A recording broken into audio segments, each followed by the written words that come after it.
Good evening, everyone. Welcome to the November 3rd regular meeting of Council. I'd like to first recognize that we are gathered on the traditional territory of the Snuneymuxw First Nation. Our clerk tonight will be Ms. Sheila Gurry. Tonight's regular meeting of Council is being held in accordance with the Community Charter and Council Procedure Bylaw 2018, number 7272. If during the meeting any member of the gallery has a question regarding an agenda item, please write down your name and the agenda item on the question period sign-up sheet, which is on the table by the double doors to my left. And please note that the Council Procedure Bylaw states that questions will only be taken on staff reports, consent items, and business items.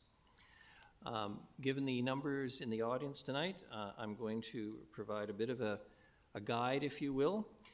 Before we start the meeting, as I say, I'd like to take a few moments to remind those who are attending in person about the rules of decorum for all council and committee meetings.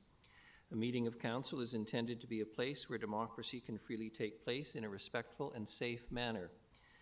The council chambers is a workplace, and there are considerations council and staff must make to ensure that a safe work environment exists in accordance with WorkSafe BC regulations. To support this, and in accordance with the council's procedure bylaw, disrespectful conduct will not be tolerated, so we ask that there be no cheering, jeering, or other disruptions from the gallery. Furthermore, the use of electronic devices for recording or photographing is prohibited unless otherwise authorized through the media accreditation policy or by the chair. This will ensure that anyone speaking, whether it be a delegation, member of council, or staff, is not interrupted and can make their point freely without distraction, fear of ridicule, or intimidation.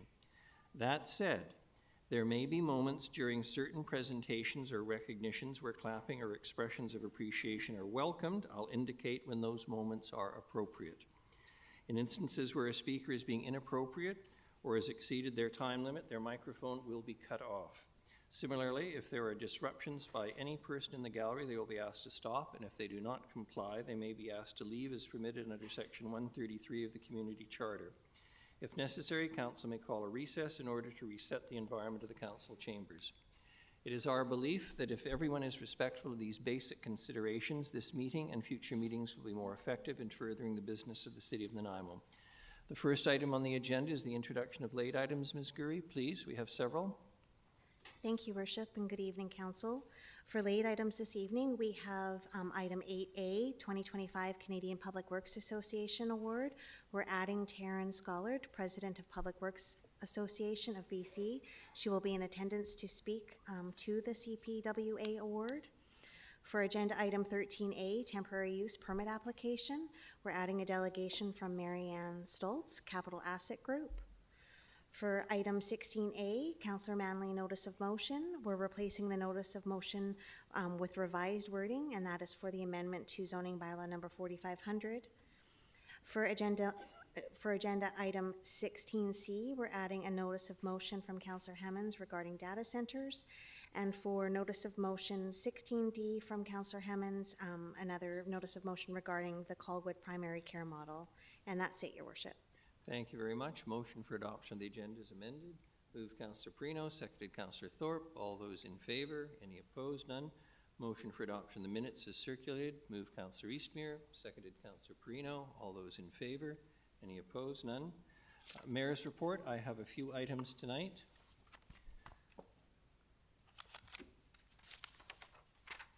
The first is to advise that the city did receive funding that was promised some time ago of $442,752 in federal funding from Health Canada's Emergency Treatment Fund to strengthen its overdose response capabilities and better support unsheltered individuals in the community. This funding is being used to purchase and equip 3 new responder vehicles for the city's community safety officers, outfitted with medical and computer equipment and survival supplies. The initiative aims to improve response times and increase life-saving interventions until emergency first responders arrive on scene. CSOs will be able to spend more time in the field assessing our vulnerable population. The need for enhanced services is underscored by the results of Nanaimo's 2024 point-in-time homeless count, which found that 621 individuals are experiencing homelessness in Nanaimo. Of those participating in the survey counts, nearly 70% were unsheltered, 74% reported substance abuse issues, while 66% reported mental health challenges. I might also advise that the estimate of the folks on the front lines in this community, the number is more likely 900 to 1,000 individuals.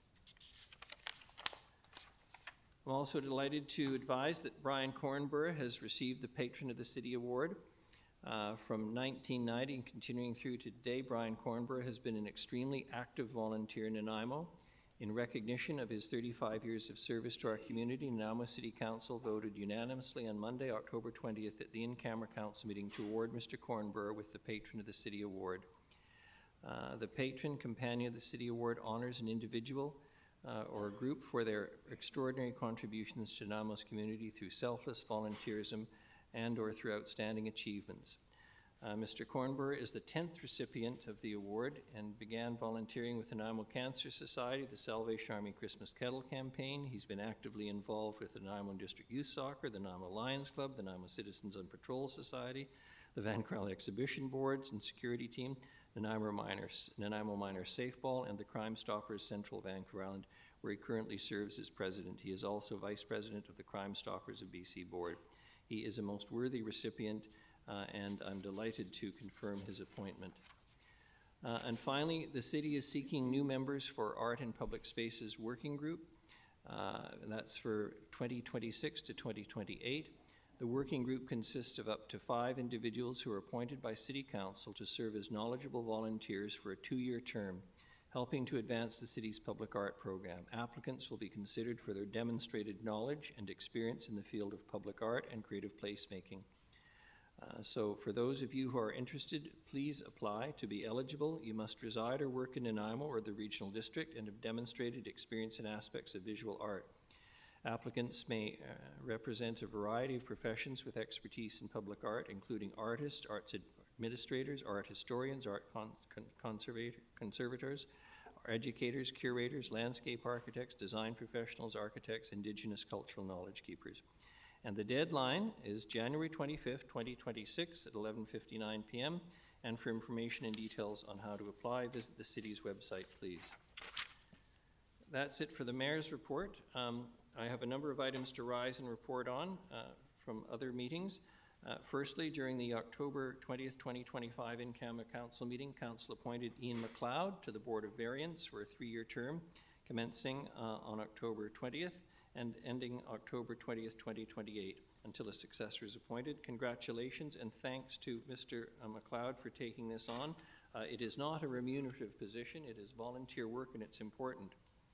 I'm also delighted to announce that Anna Francisco has been appointed the City Collector, a responsible position and is the person responsible literally legally for collecting taxes.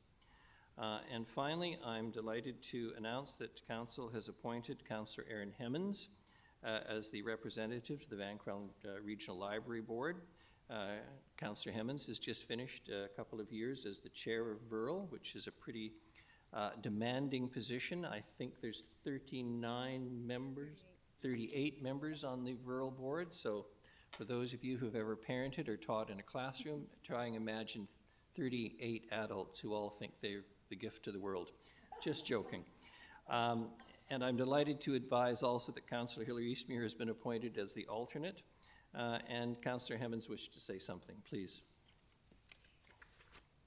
Thank you, Your Worship. I just want to share the good news that at Saturday's board meeting, board elected to make permanent the interim position of Executive Director for Eileen Gillette. So she's been in that interim position now for 6 months, and board was heartily supporting her carrying forward in that role. So congratulations to Ms. Gillette. Very good. The next item is presentations. And this is one of those moments where exceptions can be made to allow for clapping or expressions of appreciation when appropriate and encouraged. And the first is the 2025 Canadian Public Works Association, or known as the CPWA Award. I'm delighted to announce that Taryn Scollard, the president of the Public Works Association of British Columbia, is attending via Zoom to present the CPWA National Public Works Week Award for Most Creative Entry. Ms. Scollard, good evening, welcome, and the floor is yours. Good evening, thank you. Can you hear me okay? Yes, we can. Excellent. I had a bit of laptop issues today, so I'm glad it's not carrying over into this evening. Thank you, and I appreciate the warm welcome to speak to you this evening. I'm sorry I'm not able to be there in person, but I do believe there is a physical plaque to be presented later. So my name, as mentioned, is Taryn Scollard, and I'm the current president of the Public Works Association of BC. And I'm here on behalf of the Canadian Public Works Association to present the National Public Works Week Award, as you mentioned, for the most creative entry. In addition to the commemoration tonight, the winners were also recognized at the CPWA luncheon at PWX in Chicago in August. Sorry, I lost my place here. A little bit about what set Nanaimo apart for this award. I wasn't on the deciding committee, but I did take a look at the package and the videos and was blown away, I'll be quite honest. The theme from the 2025 Public Works Week was People, Purpose, Presence. On May 21st, the City of Nanaimo welcomed over 430 grade 4 and 5 students to its Public Works yard for an immersive Public Works Day. With 16 interactive booths, hands-on learning, and a nutrition break, students explored everything from water distribution to fleet operations, guided by over 80 dedicated staff, retirees, and even family members. Getting those involved, in addition to paid staff, really is a mark of an organization that can engage people. This marks the 9th anniversary of the event and 6th in-person gathering with over 2,100 students engaged so far. What truly set Nanaimo apart was its imaginative approach to engagement. In addition to the hands-on site visits, schools received packages for distribution that had kids thinking about public works before and after the visit. The students received a QR code linking them to curated YouTube videos that they could play for department-specific videos as well as highlights from previous years. The art contest invited students to submit designs with the winning image to be printed off on the staff t-shirts for next year's event, a creative way to connect youth with civic pride. I know I loved seeing the 2024 winners proudly displayed on the shirts the staff were wearing in their videos. The city also partnered with a local radio station, 1023 The Wave, to host live remote broadcasts from the event. 12 custom 60-second segments aired throughout the day. I hope you got to hear at least a few of them, spotlighting topics like clean water delivery, stormwater systems, fleet management, sustainability, and emergency response. These segments celebrated the unsung heroes who keep Nanaimo running, rain or shine, and gave a shout out to the dozens of local sponsors that helped make the event possible. Nanaimo expanded its outreach with a podcast, a public open house, and banners featuring the official National Public Works Week graphics. Even you, the mayor, I noticed, joined in on the festivities, issuing a proclamation and presenting awards to the students, contest winners, while connecting the theme, People, Purpose, Presence, to public service and good citizenship. I think I also heard in there a little whisper of some future recruitment messaging. With the creativity that spanned art, audio, video, and community engagement, Nanaimo didn't just celebrate public works, they made it unforgettable.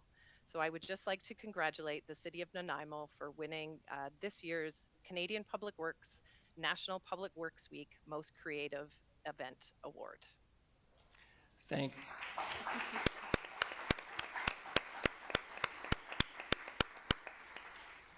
Thank you very much for your very kind words. Before I ask Brandon Miller, who's the manager of fleet operations at Public Works, to come down, I just want to say a few words on behalf of Council and the City of Nanaimo and extending our heartfelt and very sincere congratulations to the incredible collaboration that existed and behaved and performed so successfully between our Public Works team and our communications team. Receiving this 2025 CPWA National Public Works Week Award for the most creative entry is no small achievement, and it speaks to the incredible quality of the staff we have working for the City of Nanaimo, their enthusiasm, their dedication, and all doing it at the same time as they are delivering the most basic and essential work for the City of Nanaimo. The creativity they displayed not only captured the spirit of Public Works Week, but also highlighted the pride and professionalism that defines your work every day. We are extremely proud of your achievement, grateful for your passion that you bring to your work every day. Thank you for representing Nanaimo so well on the national stage. I'd be remiss if I didn't mention that the City of Nanaimo, various departments over the last couple of years have been receiving significant awards for their work. And of course, I can't help, because it's one of my favorite things to talk about, reminding everyone that the good work of the City of Nanaimo on the Metral Drive project won both a provincial, national, and international award for a modern, complete street. So, Mr. Miller, I'm going to ask you to come down. Oh, it's John Elliott.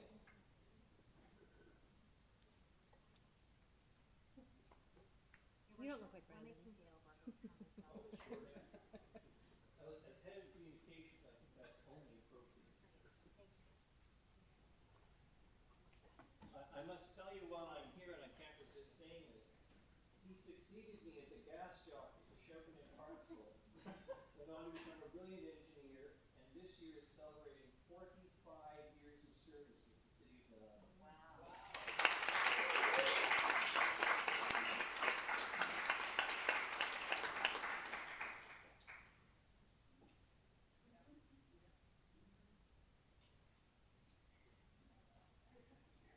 Just hang on.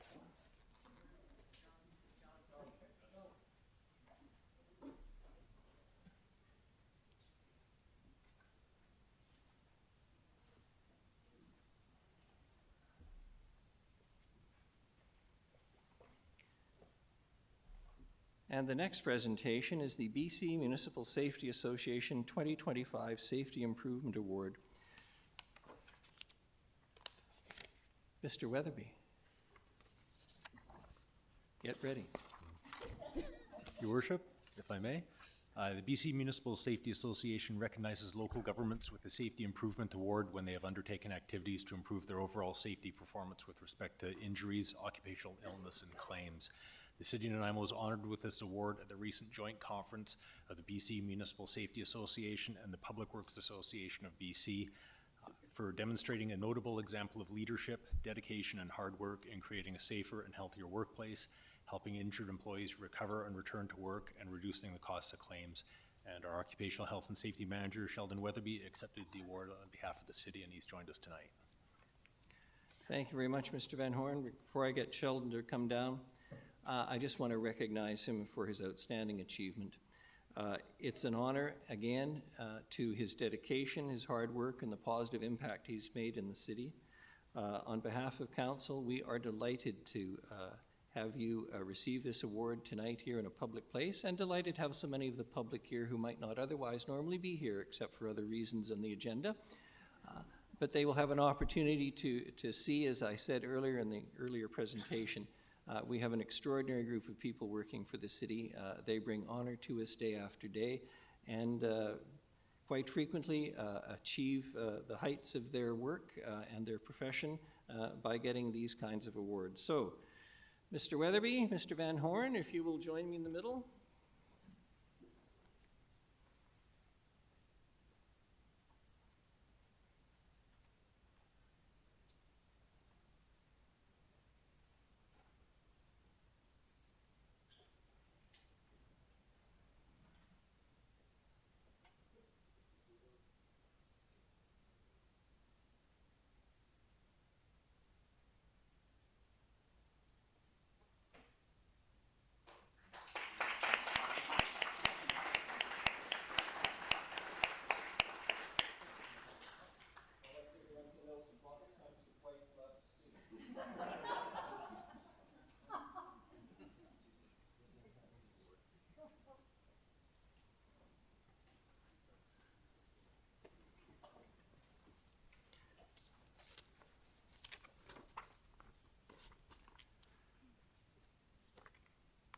All right. Now the bad cop comes back. Before we continue, I want to remind everyone we've had the clapping for the evening, all right? So I would remind everyone to maintain their decorum, please, for the rest of the evening. The next item on the agenda is committee minutes. We have none. We have no consent items. We do have delegations unrelated to agenda items. And the first is my friend June Ross, Artificial Intelligence Data Center. Ms. Ross, good evening. I know. When you get to the podium, you'll have 5 minutes, and I will let you know when there's a minute left.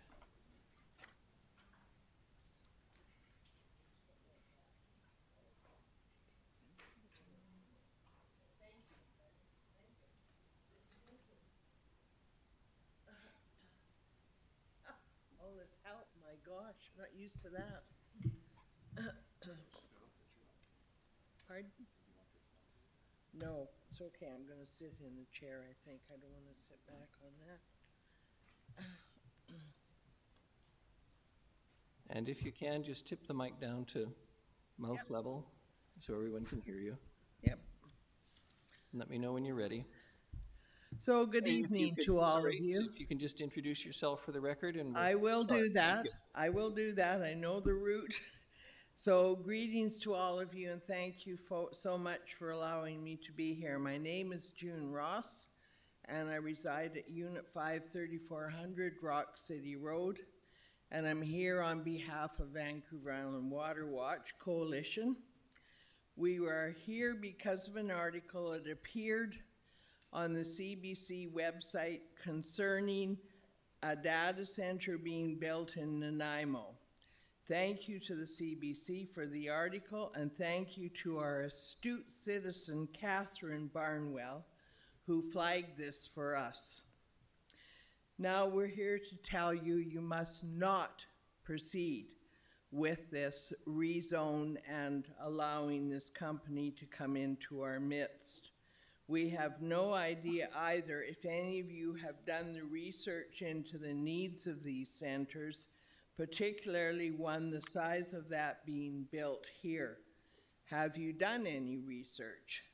Are you aware that these centers use vast amounts of water to keep their machinery cooling? It is millions of gallons of water. Do you seriously think there is enough water here to support a center this size, 200,000 square feet in the end?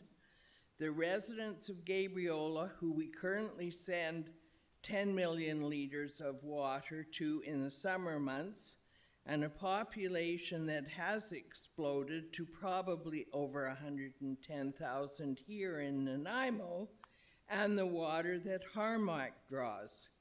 Have you considered the fact that we have been in a drought for the past 4 years? In addition to this piece, those that are on wells in the area, there is a huge risk that the wells would run dry, as they have in other places with a locale close to the data center. Where's all this water going to come from? In the city's website, it says the following: the main goals of the city's water resource are to plan for continued population growth, help protect the environment, manage aging infrastructure, and build resilience to climate change and emergencies. The site goes on to say most of us seldom consider where our water comes from or how, but the reality is, as our population grows, so does our demand for water. We therefore need to carefully manage and wisely use our water. How does this rezone and your plan to go forward carefully manage and wisely use our water? I say it does not. Is there a contract with this Hong Kong developer? If so, does the contract stipulate that we would guarantee this company a continuous supply of water for its cooling systems, even in a drought? This would be a guarantee even if the citizens had to decrease their use of water further. Does this kind of issue leave the citizens of Nanaimo being charged to pay for a lawsuit? How long is the contract for? The other piece for you to consider is that these centers store material from the cloud, and there are really very few, if any, employees. Whose data is being stored? Where else is the data being sent to? 1 Who minute. else will receive the data saved? Do you realize how ridiculous this seems? Mayor Krog, I'm dismayed that you have chosen this type of building over our environment. You used to be concerned about our environment, as concerned as I was, but that is not currently your mantra. Why? Do you and the rest of council realize the seriousness of this decision? I'm also requesting and would like a copy of any contract that was done with this Hong Kong company. The majority of us here are elbows up for Canada, and you are providing a Chinese company with this contract and giving them our water? My goodness. There are many questions that need to be answered before you proceed any further with this. I urge you to take 10 steps back and reconsider what you are doing. Thank you. No, sorry. Let me just say at the outset on a personal note, Ms. Ross, given that we've been friends for years, I would have expected you would know how to pronounce my name and not listen to the mistake the CBC made. It's Krog, and we know that. Having said that, are there any questions for the delegation? Ms. Armstrong. Thank you. Mr. Ross, you mentioned that this is, the owner is from Singapore. Are you aware that it actually isn't, that the owner is a registered company out of Ontario? No, I had understood it was a company from Hong Kong. No, it's Ontario. It's a registered company out of Ontario. If you look at the ownership of the company, it's a registered company out of Ontario. From Hong Kong, though. We don't know that.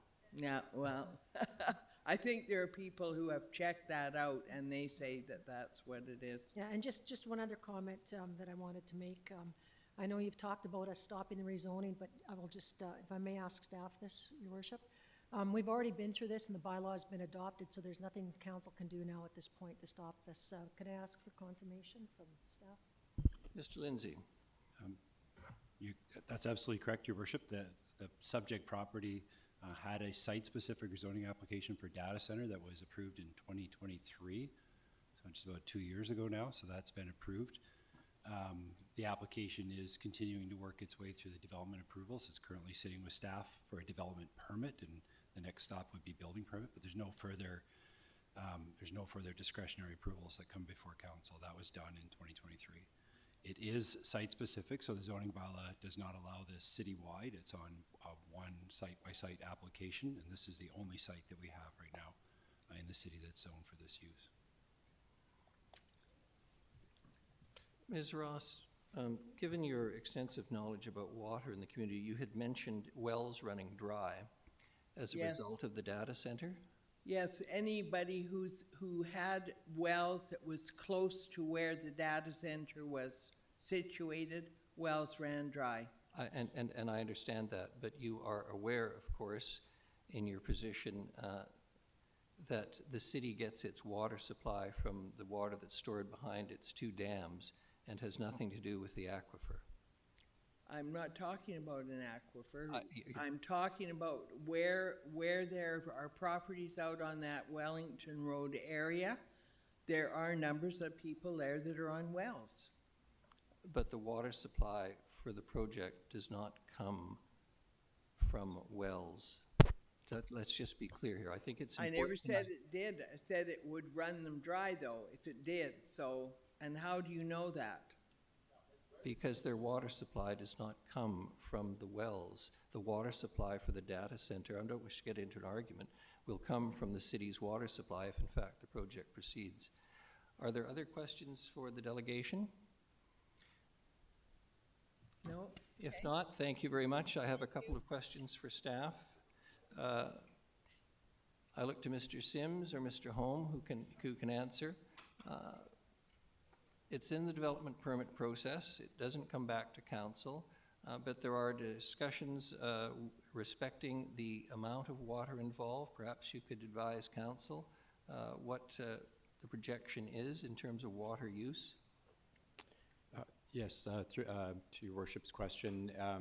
So currently working through the details of the development permit and working with the applicant's mechanical engineer to confirm the details of water consumption.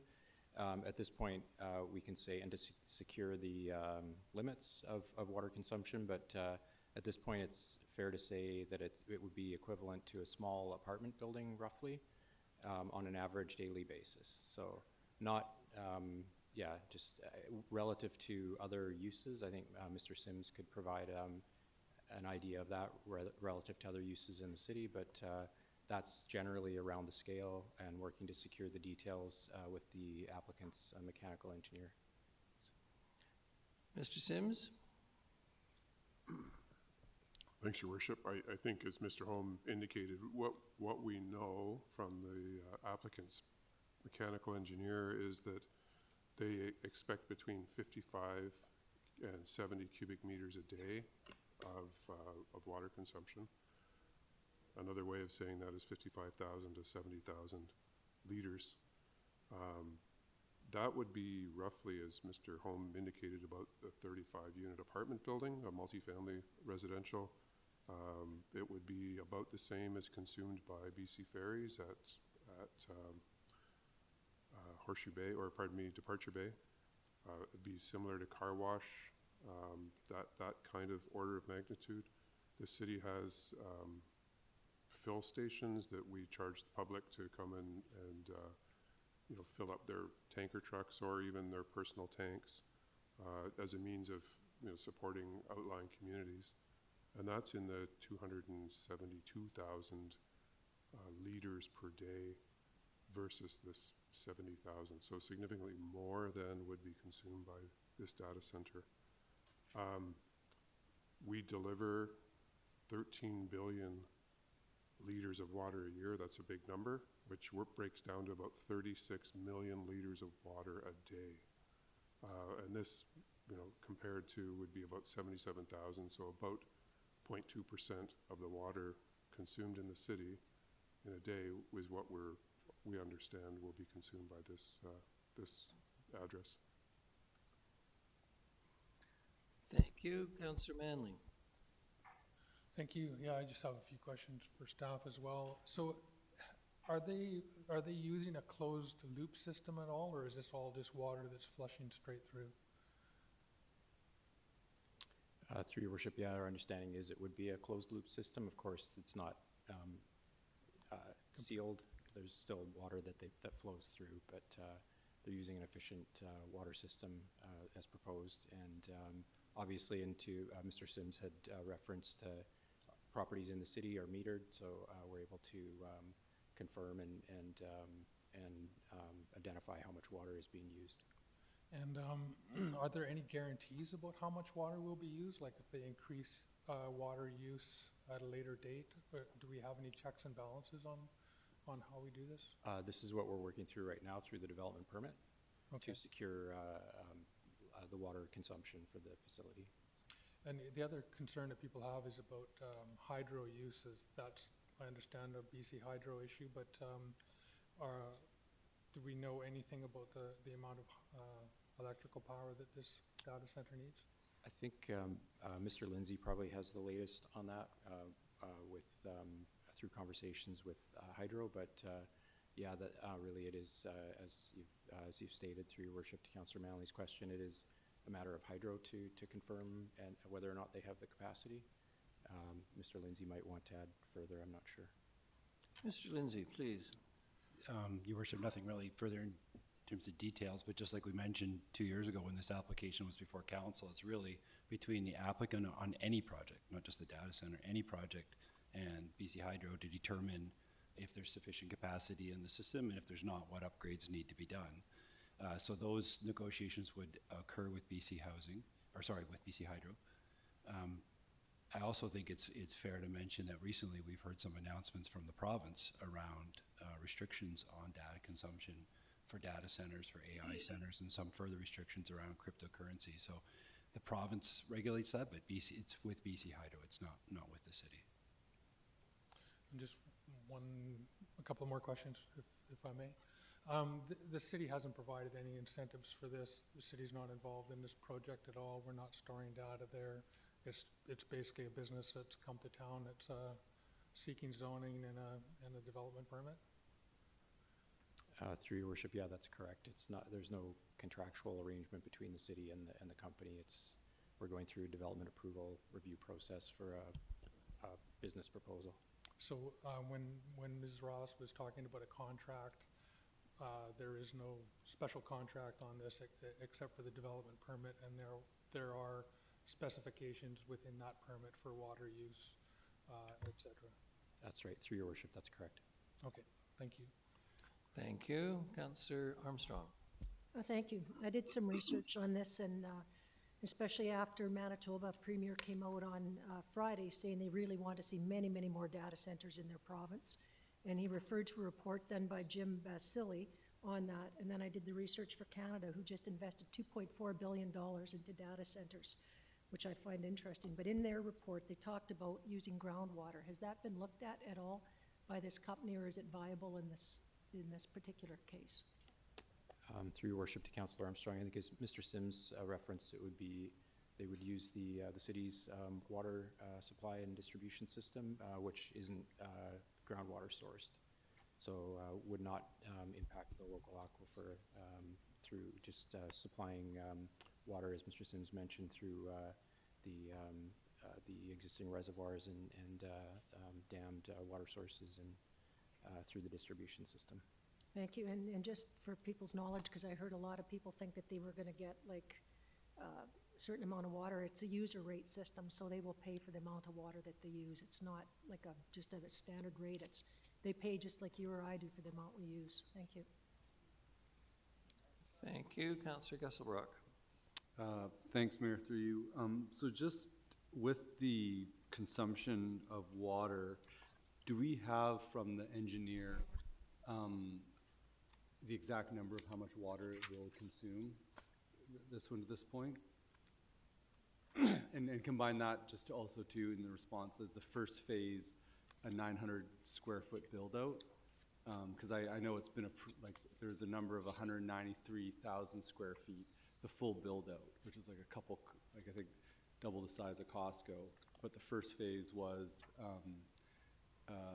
900 square foot, just to confirm that, and then if we have a set number for what the water consumption was. Yeah, through your worship to Councilor Gusselbrook, yeah, I think the first phase is 900 square meters, so just larger than, obviously 900 square feet is quite small, so 900 square meters would be the first phase.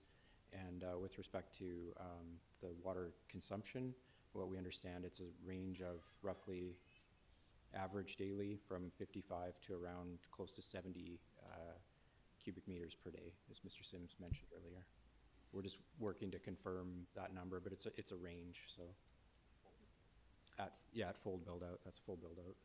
Mr. Lindsay, you had something to add? Just, Your Worship, just listening to this conversation, I think it's important to reflect upon that this council, past councils, and the community has been very deliberate, very planful about protecting for water, our water resources here for decades. I mean, this community had a really difficult discussion back in the 80s about water metering. And a lot of the debate you hear now about data centers or other uses which have high demands for water often are occurring in communities that don't have that ability to meter. So the city took major steps, but I would say we didn't stop there. And I think it's not only because of the steps we've taken on water conservation and the steps the communities supported and bought into, we've allowed us to defer major projects like the dam, which we at one point thought we would have had to do by now. So we've been able to, with the support of the community, push that out further, which all of that is good. But I would say it hasn't stopped. I mean, and then you heard Mr. Jeremy Holm mention this afternoon or this evening that in the development permit, we're looking at this issue of water conservation. This is not something a tool that we previously had in our form and character development permits. And it was our last council that actually adopted their new city plan that incorporated new regulations that allowed us to look at energy conservation as part of these development permits. So this is something is very much front of mind for the city and something that we very much take seriously with any project. Just a follow-up. I'm glad that we do have a set range, because with data centers, like AI data centers can use 3-4 times the amount of water than what a conventional. And so the number of liters per day that you gave is about 25 million liters per year, which sounds like a big number, but it's actually what is more comparable to a conventional data center. I think, you know, we consume 13 billion liters of water per year at the city. So this is like 0.001% almost of what we're consuming per year as a city. But I think it is really important that we know that the type of data center and what the potential size of it is, because it could be dramatically more if it is an AI data center, but it is comforting to know that we have the specific range of water consumption, even at the high end of, was it 70 liters per day, which is about 25 million per year. That is much different than, say, if it was an AI one, and I think that, you know, I think it's important to reflect on it, but I appreciate that. Thank you. Thank you. Councillor Perino, then Councillor Eastrom. Thank you, Your Worship. A couple of questions, if I might, through you. My understanding is that listening to Councillor Gesselbrook and just to follow a little further, what we know is that the phase one, the amount of water that is being considered for phase one, what happens with the second phase? Through Your Worship, to Councillor Perino's question, actually the range that we were talking about is for full build-out. It's for full build-out. Okay. That's right. So that's very good to know. And the amount of water that we know that they will use, and it is not an AI data center, but the amount of water that they will use is about the same as about a 35-unit condo building or apartment building. Is that right? I think roughly I'd look to Mr. Sims for that, but a small-scale apartment building. Okay. Good to know. Good to know. No groundwater. That's correct. Okay, and can you just explain the looping system? I'm sorry, Your Worship, I am asking a couple of questions. Can you just briefly explain the looping system? Yeah, through Your Worship. Well, I'm not a mechanical engineer, but essentially, it's more of a closed system. It's not just a flow through. There is water. Obviously, they dispel water, and there's evaporation as well. Yes. But it isn't. So it's called a closed loop system, but it's not like water's not added and released. It's just much more efficient than just having water flow directly through. So some of it is coming back in and being reused, in other words, right? Yeah. Is that right? That's right. That was inspiring to hear that. I appreciate that. Thank you very much. Thank you. Councillor Eastrom. Thank you. Through you, what could theoretically happen if we had a water shortage and we were asking residents to decrease usage? Do those restrictions on water usage ever get extended to industries, and what could the ramifications be for the city from a potential legal perspective if we were to ask industry to reduce water usage during a shortage?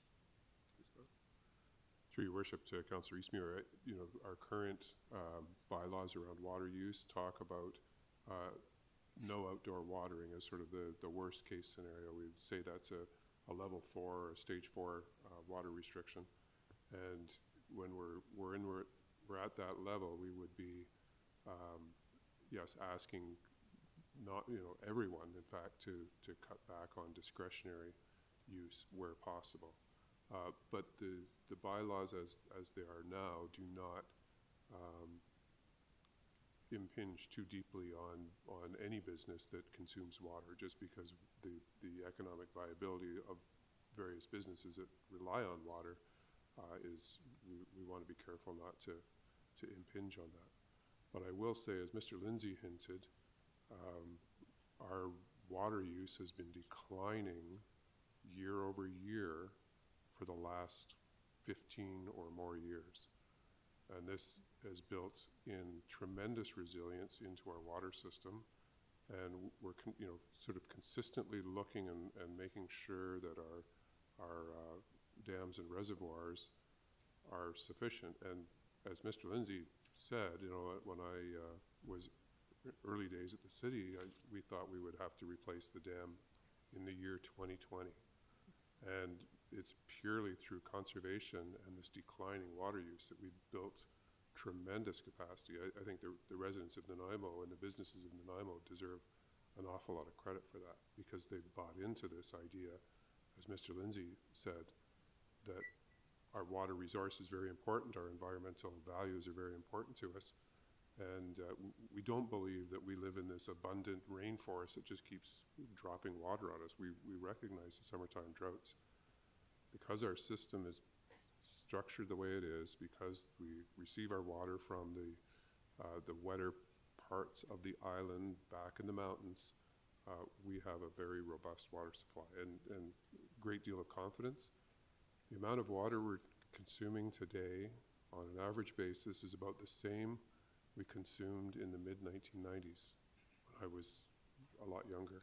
And but our population is about 35 or 40,000 more than we were in the 90s. So that same amount of water is doing almost double the work.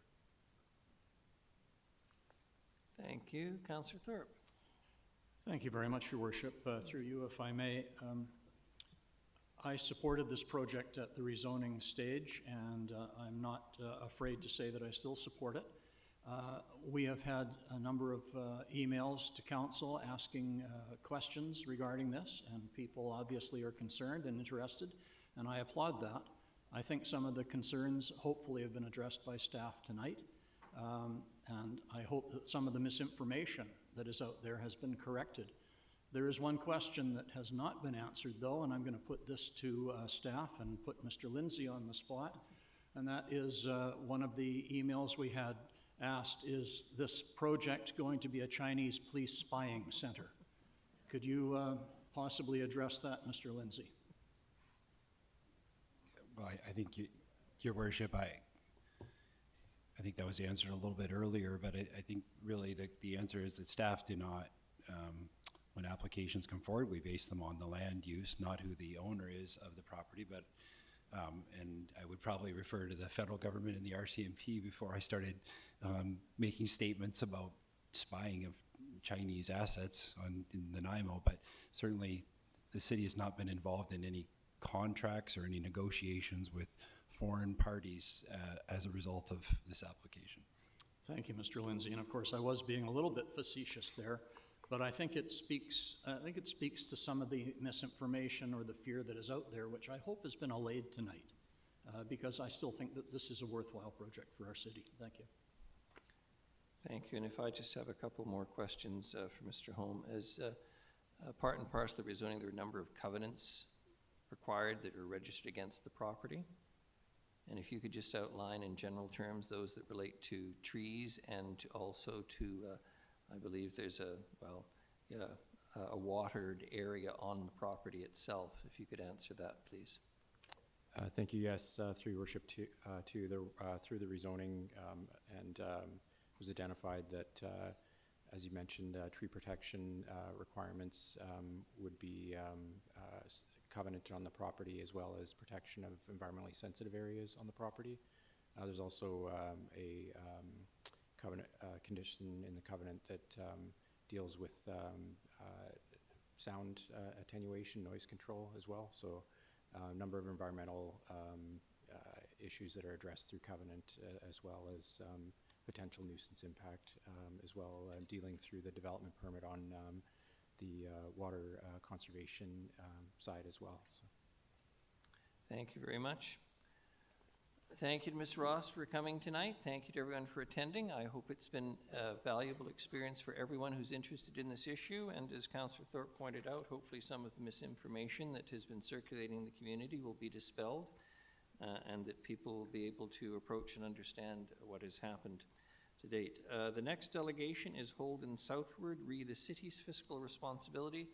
Mr. Southward, you know the drill, sir. 5 minutes, and I'll let you know when you have a minute left, please.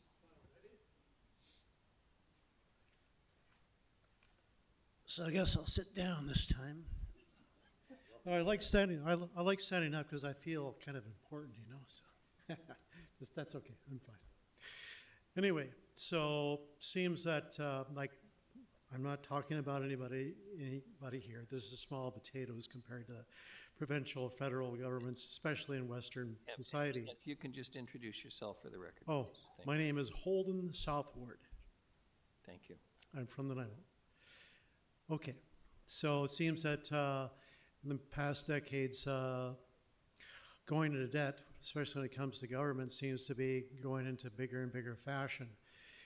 In 1980, the U.S. debt, which was $1 trillion. Now it's $28 trillion in debt, and I think that exceeds inflation. So, so this is I'll just go through this paper here. I kind of scribbled down, and this is why we should we should stop passing down debt, do what we can, so the youth don't have to pay the price for something they didn't vote for. Okay, why debt passed down to the next generations is immoral? Because it demonstrates a lack of empathy, foresight, and character, creativity.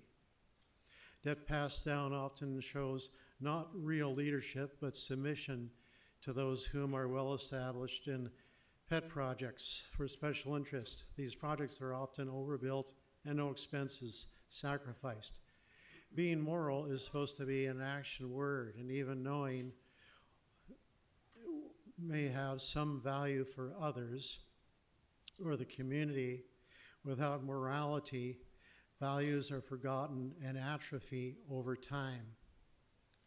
Values and the morals which are built atop of are what made us a functional and creative peoples over hundreds of thousands of years. And to undo these essential morals, we undo ourselves. The emotional love has no power if it just sits static as ourselves and will transform back into meaningless energy unless it is shared between meaningful counterparts in synergy. We're not meant to be in love with ourselves, but are meant to be transformers of energy into tangible emotions. Only through the reciprocation of love with others, we do not make ourselves our own idol, distorting our innate self from nature's design. When leadership is no longer a servant for the higher good with foresight, then the traits of sociopathy and psychopathy begin to manifest within the ranks. Passing debt to the next generations should be illegal, as the next generations did not have a chance to vote on it. Governments, more than ever, take advantage of predating on a captive, dependent, passive, and enslaved populations to come. And democracy is just a euphemism for dictatorial powers like in the European Union. Before, governments were smaller and the lifespan was on average shorter, making it easy for the public to service what retirement benefits came for public employees. Fiscal responsibility is so important now, as the US owes $38 trillion and our Canadian dollar is pegged to it. Currently, the US dollar is on shaky grounds, but the only reason it's still used worldwide is that America is a nuclear superpower with over 800 military bases around the world. There is a struggle to dethrone the US dollar, and it is happening. And when it collapses, so will our dollar. We must act as soon as possible, stop all unnecessary spending with no debt to weather this coming storm.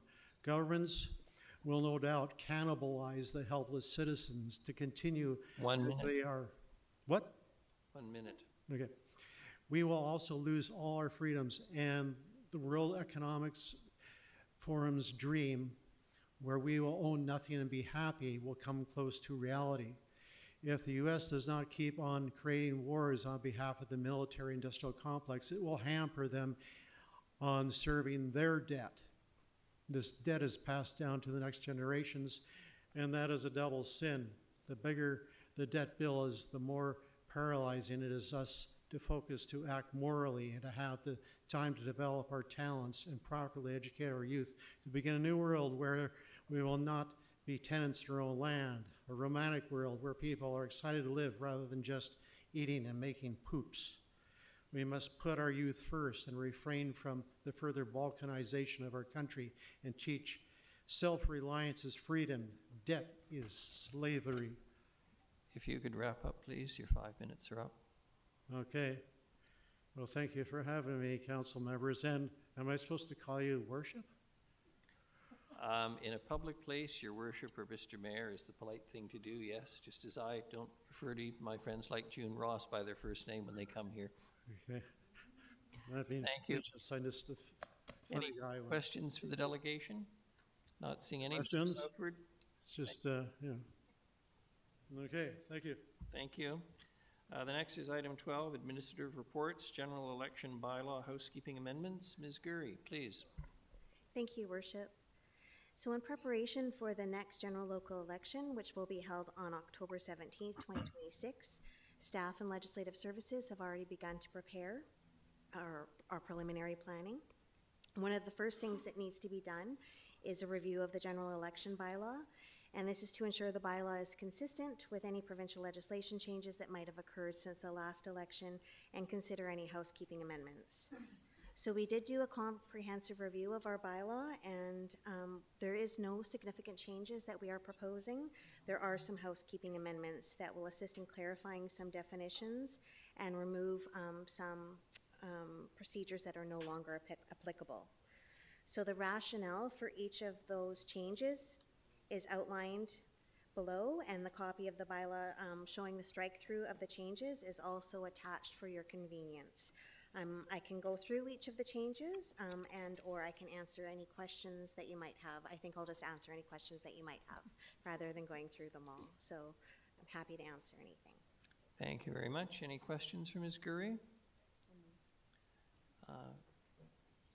It's a bylaw. Councillor Manley? I gotta get flip back to the right page here on this. Okay, recommendation that the general election amendment bylaw 2025 number 7129.05 housekeeping amendments pass first reading. Seconded, Councillor Perino. All those in favor? Any opposed? None. Motion carries. Councillor Manley. I just actually have a quick question for staff, just to clarify for the public, because we've heard concerns about these voting machines in the past, that there is indeed a paper trail that goes, the voting machine basically counts a paper ballot, and the paper ballots are there for any disputes or for scrutineering purposes if there's a, yeah. Thank you, Your Worship. Through you to Councillor Manley. Thank you for the question. Yes, you're absolutely right. The voting tabulators are basically counters of a paper ballot system where folks fill out their paper ballots and enter it into the machine to be counted. So the actual definition in the bylaw means a system that counts and records votes and processes and stores election results, and then it outlines what it's comprised of. But there is logic and accuracy testing done for each of these machines several times. We run through several different scenarios, make sure they work, and there is an audit process that we do afterwards as well to ensure we randomly pick to ensure that the votes were calculated as they said. Yeah, I hope that answers the question. It does, thank you. If there's no further questions, I'll just carry on. And you, second reading? Yep, the general election amendment bylaw 2025 number 7129.05 pass second reading. Seconded, Councillor Brown. Any discussion? Not seeing any. All those in favor? Any opposed? None. Motion carries. The general election bylaw 2025 number 7129.05 pass third reading. Seconded, Councillor Brown. All those in favor? Any opposed? None. Motion carries. The next item is 12B, Departure Bay Force Main Cost Share. Mr. Sims, please. Thanks, Your Worship. I've also got Mr. Stewart here with me this evening. He's with our Engineering Projects Division, as you know, and he's also integrated with the Regional Districts project team on the Hammond Bay Force Main. And essentially the report in front of you tonight presents an opportunity for Council to allocate some funding in the budget to cost share alongside the regional district and take advantage of the fact that the road will be closed, the road will be dug up, and we have some of our own infrastructure, city-owned infrastructure, water, sewer, storm drainage within the road right-of-way that will be an opportune time to replace. And this really represents a significant cost savings and an efficiency gain.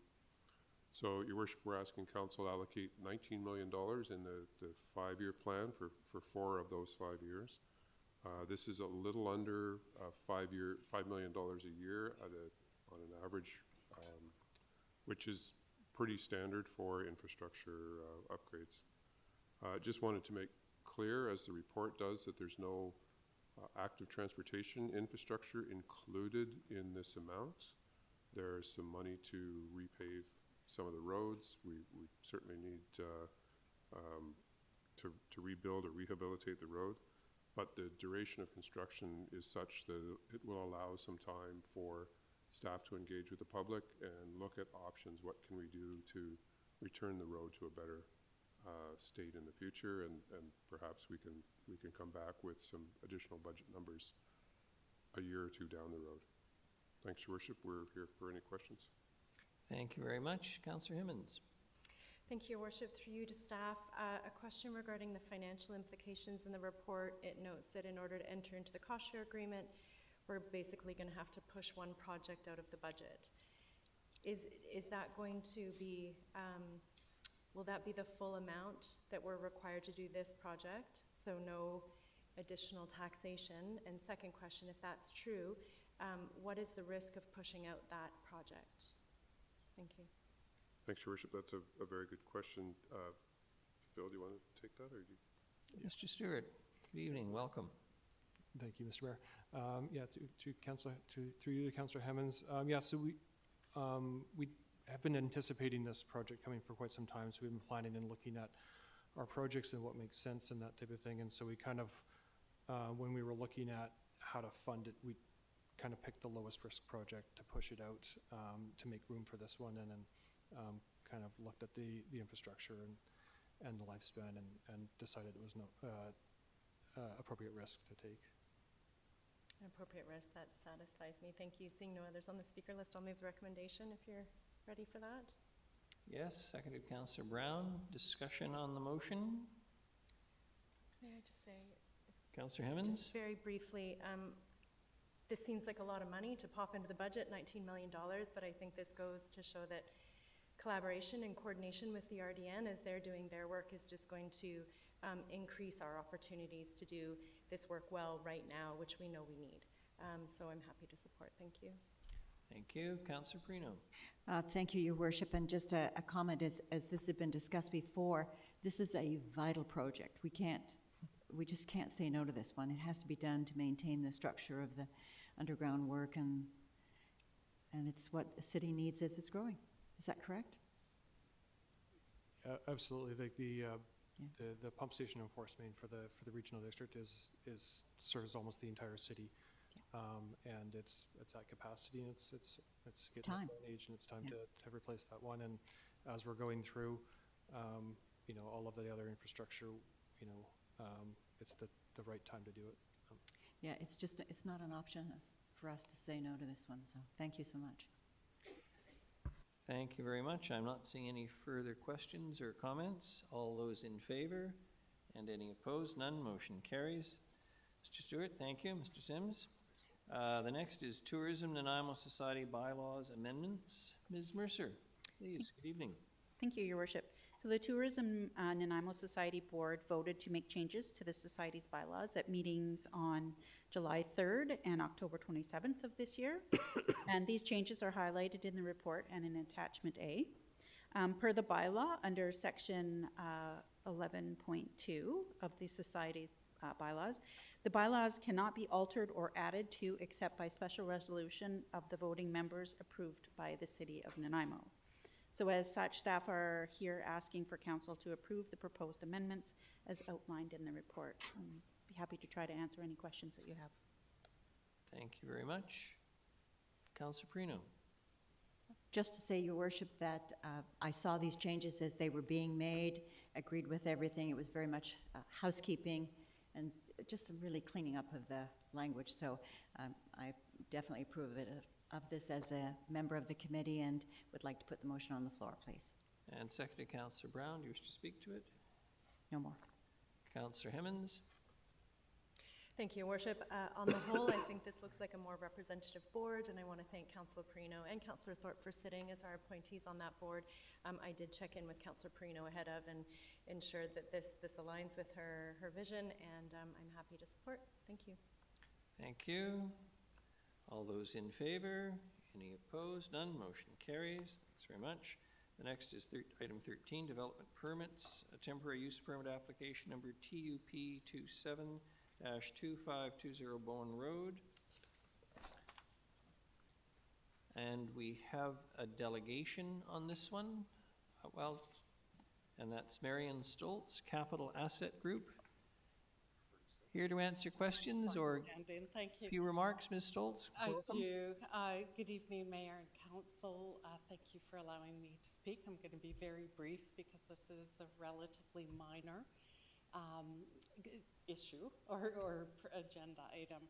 But I did want to take the time to come in and specifically thank staff, both Mr. Holmes' department and the planning group for all the help they extended in preparing this temporary use permit that isn't utilized very often at the zoning level. It's gone a long way to assist the owner of 2520 Bowen Road, Trifin Holdings, to expand its potential new office tenants for coming into the building as a conforming use.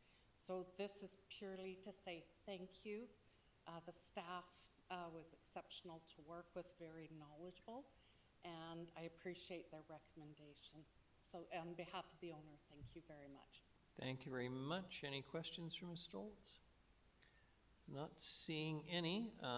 Is there anyone wishing to speak to temporary use permit application number TUP 27-2520 Bowen Road? Ms. Stoltz, you can have a seat. Thank you. Thank you. Sorry. I suspected not. Anyone moved the recommended motion? Councillor Armstrong, seconded Councillor Hemmens. Any discussion? All those in, Councillor Brown. Thank you. Happy to support this. I just do have a question though, and I hate to ask it and have Mr. Holmes walk down the stairs, but I'm just, this question is just for staff, so, I'm just curious, it makes mention of within the time frame of the TUP to align to city plan. Why not just skip the TUP and go right to rezoning? Why are we? Sorry, why not, through your worship, why not rezone it at this point? Yeah. I think just in light of the process involved, I guess, and the time, given that currently the zoning bylaw is under review as well. Okay. So this may be corrected through the city-led rezoning? That would be the intention. Okay, yeah. Thank you. Thank you very much. All those in favor and any opposed? None. Motion carries. Thank you. Next are bylaws. So Councillor Manley's on deck. Home Energy Retrofit Financing 2305 Panorama View Drive, Local Area Service Establishment Bylaw 2025, number 7416.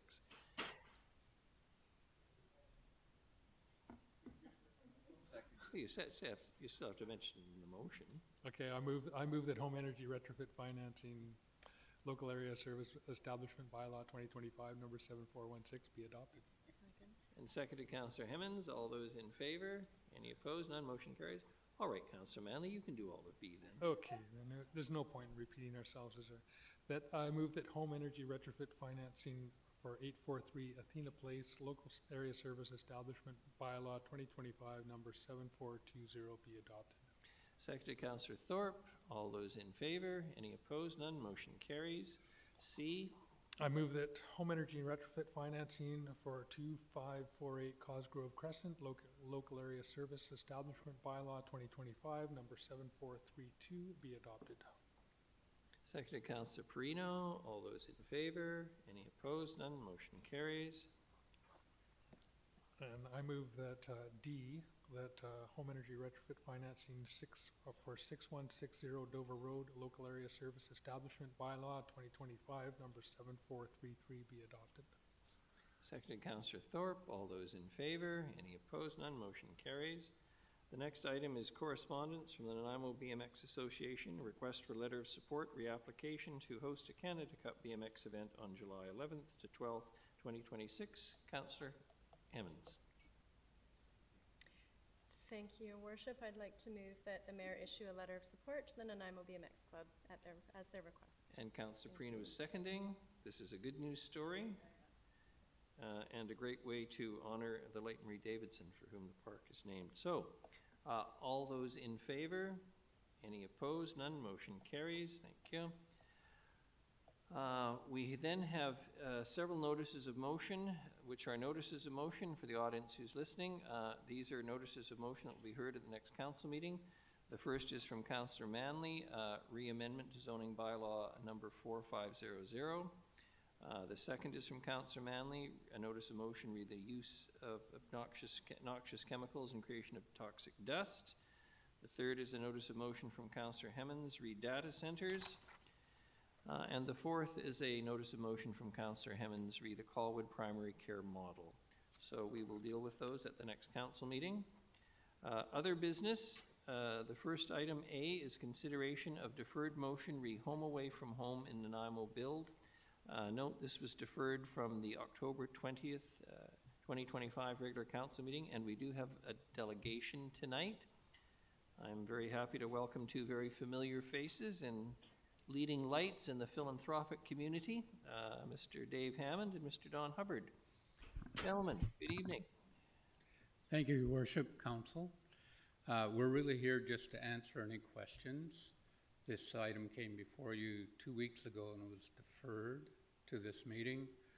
There was some clarification, a letter that I have a copy of sent to Council as a follow-up from the Children's Health Foundation in Vancouver Island. So we're really here just to answer any questions if Council has any. Councillor Armstrong. I went too fast. Got to Councillor Eastmere. Councillor Armstrong. Thank you. I'm just confirming that the letter you sent has all the requests that you want from council at this time. There's nothing further that we can anticipate? Yes. Thank you. Thank you. Councillor Eastmere. Thank you. So the support that you're asking for is basically waiving the permitting and development fees that the city would normally charge for a project like this. Yes. Yeah, thank you so much, and I really appreciate you coming back to this meeting. I know that you had a good crew here last time, and I'm sorry we weren't able to advance it at that point, but I really appreciate the opportunity to make sure we're all on the same page. That was our responsibility, not yours. Well, it's certainly a project that I think we're excited about, and really appreciate the work of your team on it. So thank you for bringing this forward and for getting us all on the same page with the information. Thank you. Councillor Perino. Thank you, Your Worship, and a question through you to staff. I'd like to put a motion on the floor that this be referred to the Finance and Audit Committee. My struggle is that does staff need to do an actual report for that? As part of the motion, I'm not sure that that part needs to be in the motion. I'm just questioning that piece before I put the motion on the floor. Yeah, Your Worship, the motion is in your agenda. The motion that was previously made is there, and it does refer it to the Finance and Audit Committee. And it's certainly Council's discretion about whether you'd want a report. From my recommendation would be that you would, because I think not only is there a decision to be made around funding, I think there's a little bit of context around you know, how this would apply to other projects, and also, most importantly, identifying a funding source. Okay, funding so source if Council is going to do that. Okay, and just while I have the microphone, I can clarify, and I never want to disagree publicly with Mr. Hammond, but the ask, and this is maybe just important only to staff, but the ask isn't to waive DCCs or building permit fees, because there's no real ability to do that. It's a grant in lieu of the cost of those, of providing those. So if it goes to the, if it passes and it goes to the Finance and Audit, then we can debate it there, discuss it further. Okay, and thank you, Your Worship. This has been on the table, and I will be voting in favor of this. Thank you. Thank you. I was worried we might start to bury this Not in a process chance, one not other a evening. Councillor Thorpe and then Councillor Hemmens. Thanks, Your Worship. Very quickly, thanks, gentlemen, for being here. Thanks for clarifying your ask. That was the stumbling block. I think we weren't really sure what you were looking for, and I appreciate receiving that information. And I wasn't sure at this point whether a staff report was needed, but Mr. Lindsay has answered that question as well. So look forward to having the debate and hopefully being able to support you. Thank you. Thank you, and Councillor Hemmens. Thank you, Worship, and thank you both for being here. I'm going to support, but I have a bit of a cheeky question for you. Given that the request is to waive permitting and development fees, do you see other projects in the community that would also benefit from waiving those fees? And if so, where do you propose we pull those dollars from? Sorry, I heard the first part of the question, not the last part of the question. Can you repeat it, please? Yes, so maybe I'll give a bit more context. We're often asked by businesses to waive development fees. I can think of daycares have asked, primary health centers have asked, services for vulnerable seniors, vulnerable youth. I think a better framed question for you is, if we do this for you guys, what kind of boundaries would you like to see to make sure that we're not waiving permitting fees for every incredibly valuable project that the city sees? That's why they pay you the big bucks. I think that was an entirely appropriate response to a cheeky question. All right. Motion is in front of us. All those in favor and any opposed? None. Motion carries. Gentlemen, thank you for your attendance tonight. Appreciate it. The next is Councillor Brown, motion re council procedure bylaw. Councillor Brown, over to you. Move the motion as it stands. Seconded, Councillor Perino. Discussion on this? Councillor Brown? Thanks, Your Worship. I think it's pretty straightforward. This is, I think, kind of an issue that's plagued all my time on council and likely before that. It's just, and we had an example of it a couple weeks ago, just where we've kind of lacked a clear process on how we're going to respond to business or motions arising from delegations.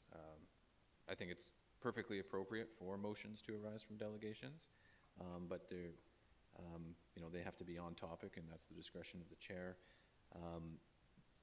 But we've been treating them both ways. At the end of the agenda, sometimes right after the delegation, and I think this is not an urgent matter. I talked to Ms. Gurry about it. You know, there's housekeeping amendments from time to time. I think this is just appropriately one that staff would bring clarity. That way the rules of the game are known for all of council, for the chair, and ultimately for someone coming seeking council support. Thank you. Thank you very much, Councillor Brown. Couldn't agree with you more. Discussion? Not seeing any. All those in favor and any opposed? None. Motion carries. Ms. Gurry, question period?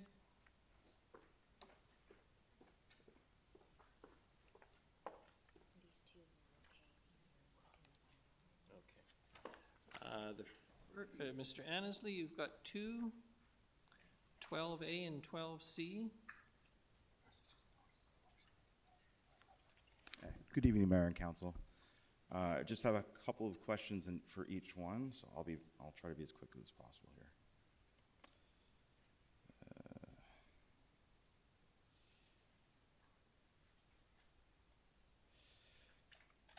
Okay, in terms of 12A, just some sort of basic questions. First was just an interesting question I thought of. What's your process if there's a power outage on October 17th for the electronic voting? What kind of process would be in place? Like, say if half the population had already voted and the other half are waiting to vote, and yet now we have a power outage. What would be the procedure? Thank you, Worship. I can take that question. And thank you, that's a good question. We did try to address that in some of the bylaw new definitions, but we have had that happen in the past. And that is where we have a portable ballot box, and there's an emergency ballot compartment in our ballot boxes. So what happens when the power goes out and the machines aren't counting anymore? People submit their ballots into the emergency compartment, and then when we do have power restored, or we can get to a power source, we'll run it through the machine with a scrutineer and a member of the public like available to witness that if there's no scrutineer available. Okay.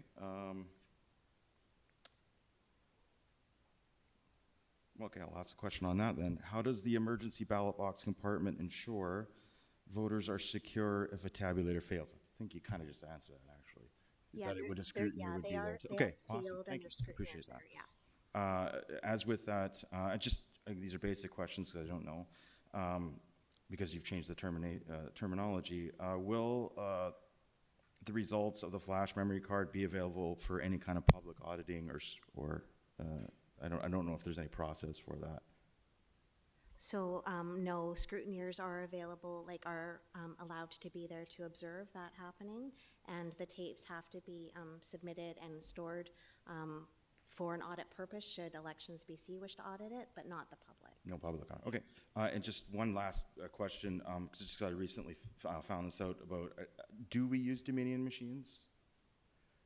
So at the last local election, we did use Dominion. Okay. They have recently been purchased by. That's what I was going to ask Yeah. you, if you guys had reconsidered, or if you consider using a different company or staying with Dominion. We found out like literally like right around confirming the contract, so we were able to establish with them that there was no changes to our process, and we'd have the same machines and the same services that we did last time without any changes. Just the name change would be the difference. Okay, awesome, thank you. And then just for 12C, hang on a sec here.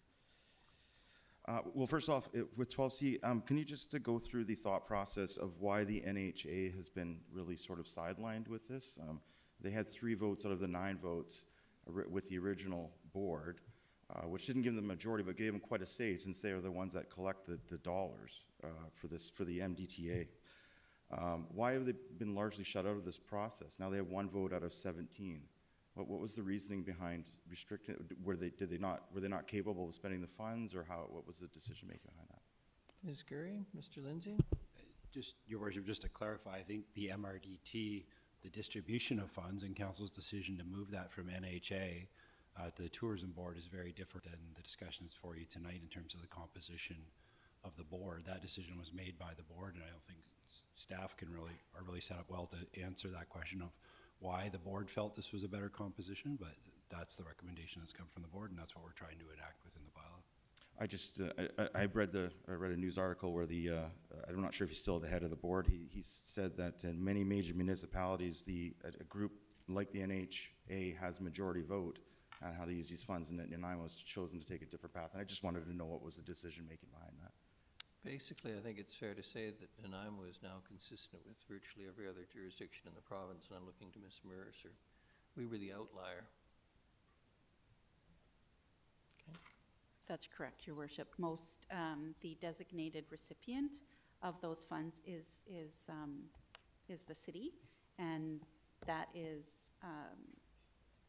we've now that we're giving it to the Tourism Nanaimo Society to administer, they are, I'm losing my words tonight, sorry. They are designated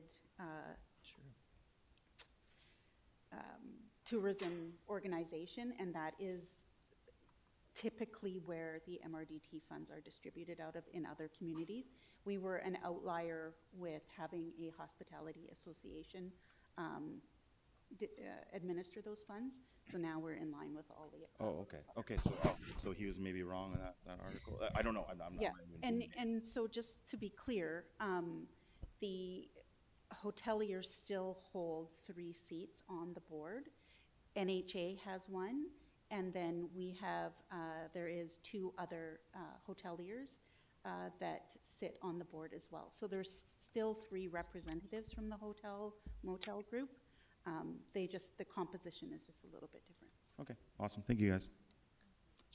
Thank you very much. There's also questions under 11A and 16C from a Joe, I can't make out the last name, and Gaetienne Perot. I have to tell you, if you had listened or maybe been here earlier, those are not items that can be used for question period as set out in my address when I commented that the Council Procedure Bylaw states that questions will only be taken on staff reports, consent items, or other business items. If those motions come forward for debate, which they will in a couple of weeks, and they're passed, then of course you'll be in a position to ask questions about them. All right. Motion to adjourn, Councillor Armstrong, second to Councillor Perino. All those in favor? Any opposed? None? Motion carries. Thank you. Thank you everyone for attending tonight. Much appreciated.